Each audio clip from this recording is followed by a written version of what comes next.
Hello and welcome to my workshop for the spring equinox, Ostara. I am Michelle, a priestess of the goddess and of sacred space, and I'm very happy here now to share this workshop on how to create your own Ostara tree. Now there's many versions of this, as I'm sure you can find, but what I've done, which I think is really good to do, it's that you can use anything around your house rather than go out and spend lots of money on paper and materials maybe you may not ever use again. I'm all for using recycling stuff and using what is available around your house, obviously safely too. So this workshop is for families with younger children.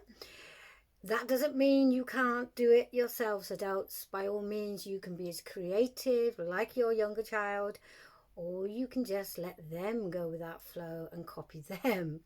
So on that note, let's see what we have to do.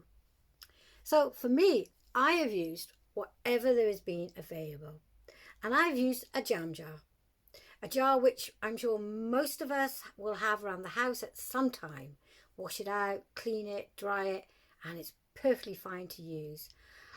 You have to fill it, obviously, so the contents of your tree can stand up in it. Now, I have found myself, I found a lot of marbles. For some reason, I've collected marbles.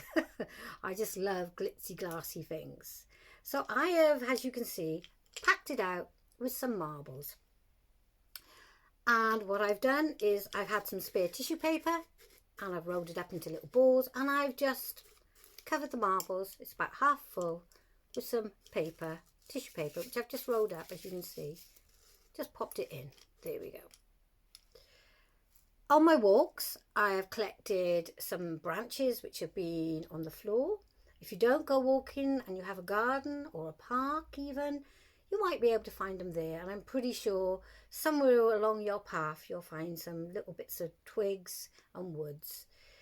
If you don't find them on the floor and you have to take them from a tree, then obviously ask the permission first, and obviously for good use I'm sure that would be fine. So on my walks I have collected some branches. I've cleaned them off from any mud because we've had a lot of mud lately. I've cleaned them all off. I haven't trimmed them down because I think we'll do that after if I need to. And I've just collected some which look like realistically nice shapes. And I believe this is off an old apple tree. So with this, what I'm going to do now is put them into my jar. And like I said, you don't need to use marbles. I've used marbles because that's what I've had.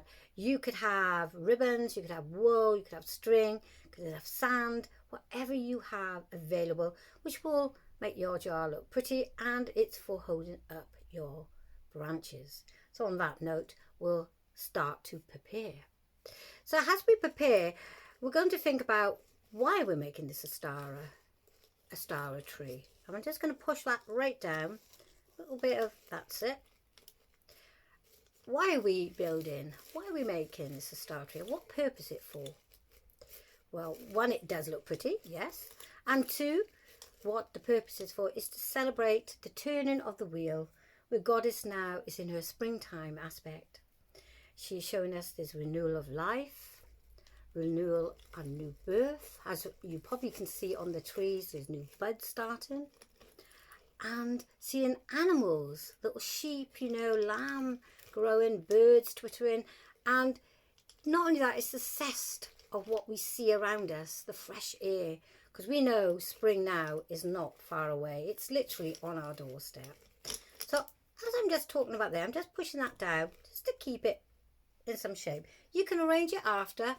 You don't need to have it where it lands, because you can just pack it out after.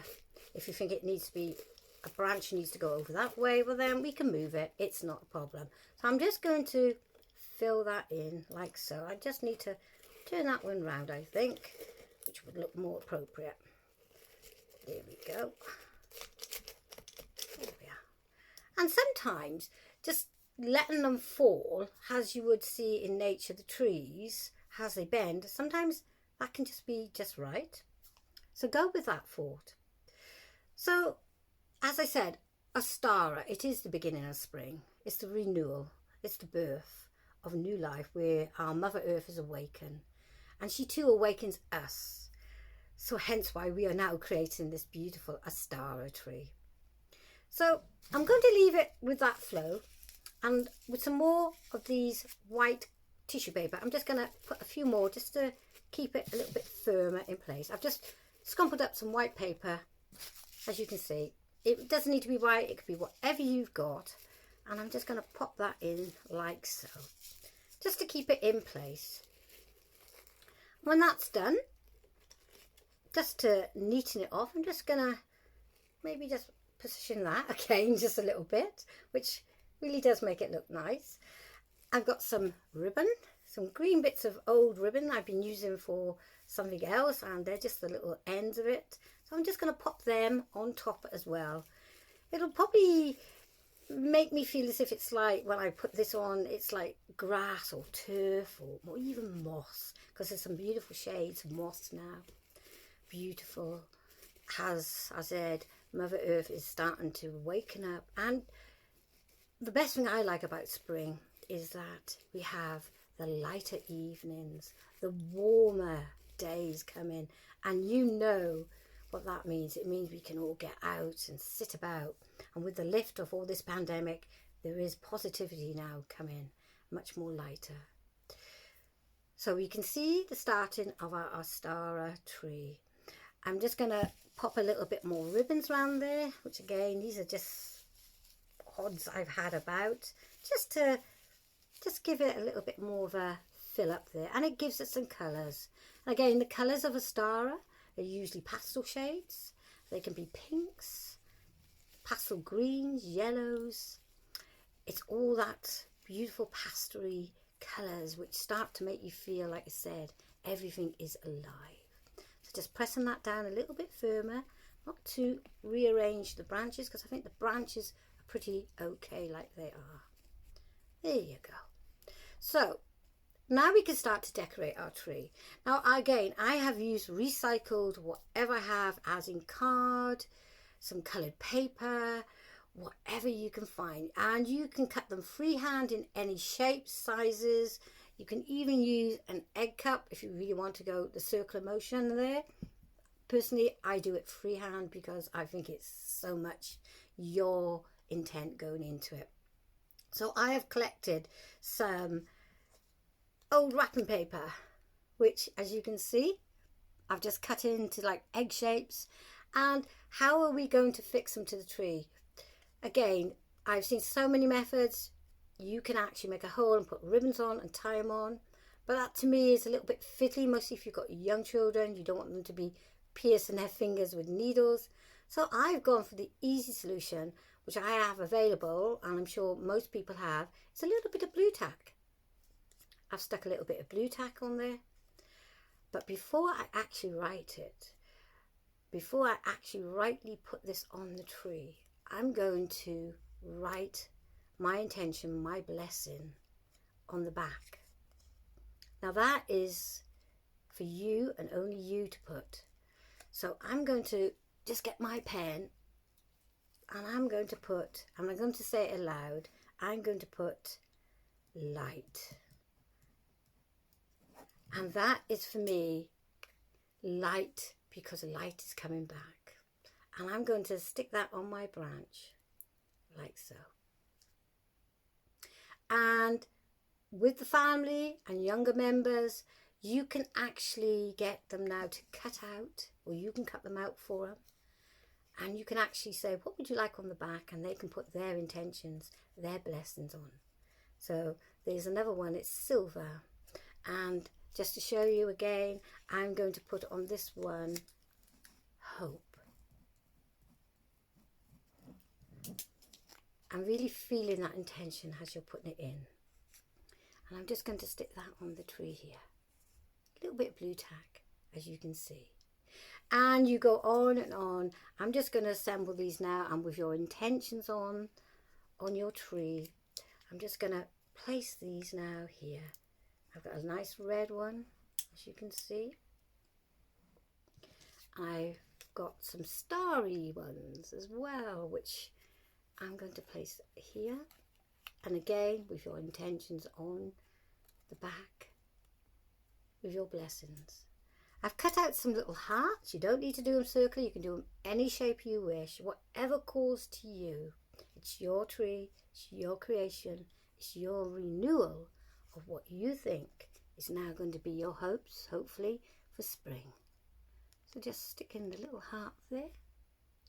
And I've also found some cards, greeting cards, which I'm no longer going to use, but they have some beautiful little animals on. And because Ostara is associated with the goddess of the magical hair, I've cut that little hair out, as you can see, which I'm going to place actually on my jar. And again, putting my intention on the back. And I'm going to just fix that like so, if I can keep it straight. There we go. Perfect. So you carry on decorating your tree. And every time you put out something on your tree, whatever that shape is, with your intention, you just pop it onto your branch.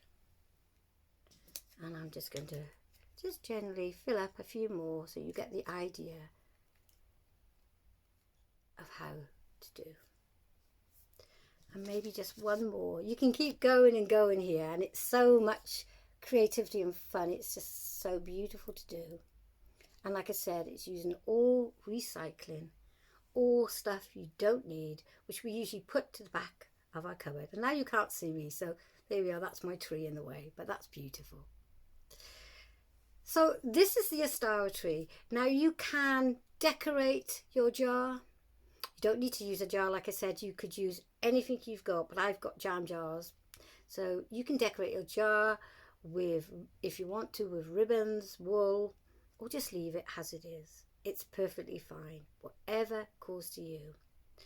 And after I've created my Ostara tree, I'm now always say a thank you to Goddess for letting this inspiration to flow through me and to show how I really love what I've done. So just closing my eyes and saying thank you, Goddess, for inspiring me and creating this beautiful Ostara tree with all my intentions, my blessings. May you look after it. May you keep it so it is always vibrant in my heart.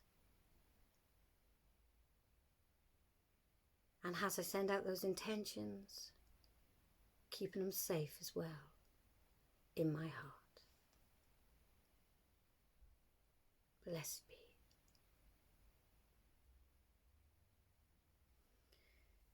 So there you have it, your Ostara tree. It's so easy, it's so simple, it's using all your recycling, what you don't need, which is a good thing for us all to do. It's enjoying the spring, the warmer nights, the longer nights with the light, and also it's honouring Goddess too.